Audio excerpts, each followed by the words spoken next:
Hi everyone! Na-delete kasi yung original video, so I have to redo the video. Sayang, ang ganda pa naman yun. Anyways, moving forward, kakatapos ko na mag-upload ng video, first video ko sa aking YouTube channel.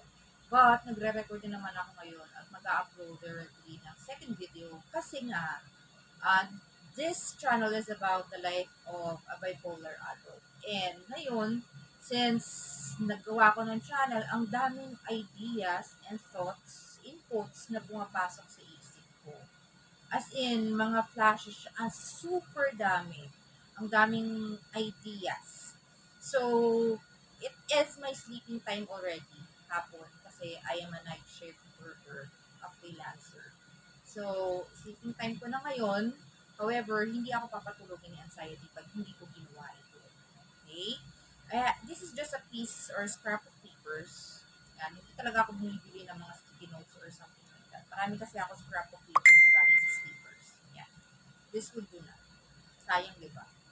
Anyways, going back sa topic, hindi kasi ako papatulogin ni anxiety pag hindi ko ginawa to. Kasi ang sinasabi sa akin ni anxiety, ang dami mong thoughts or inputs ngayon na pwede mong gawing content mo sa YouTube channel mo. Why not take it down? Write it down. Okay? Kasi sooner or later or mamaya, bukas, makakalimutan mo na yan. Sayang naman yung mga thoughts and ideas mo.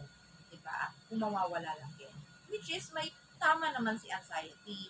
Correct naman siya. I already took my medicine 2 hours ago. However, since matagal na ako uminom ng gamot, hindi na ganun ka, hindi yung side effects sa akin, hindi na ako kayang patulugin ng gamot ko ngayon ang gatagal.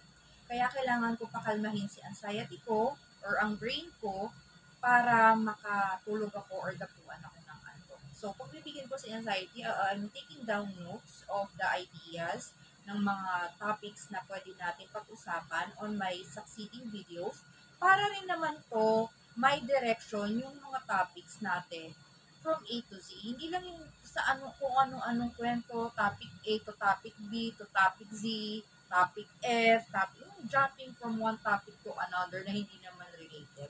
So, to avoid that, parang ang gulong kwento kasi nun, di ba? To avoid that, I'm putting it down, I'm writing it down para, yon may direction ng mga topics natin on the succeeding videos. Okay, so, I'll just write it down, satisfy ko muna si anxiety ko, and then after this, I'll take a sleep na. Matutulog na ako. So, yun guys. Night.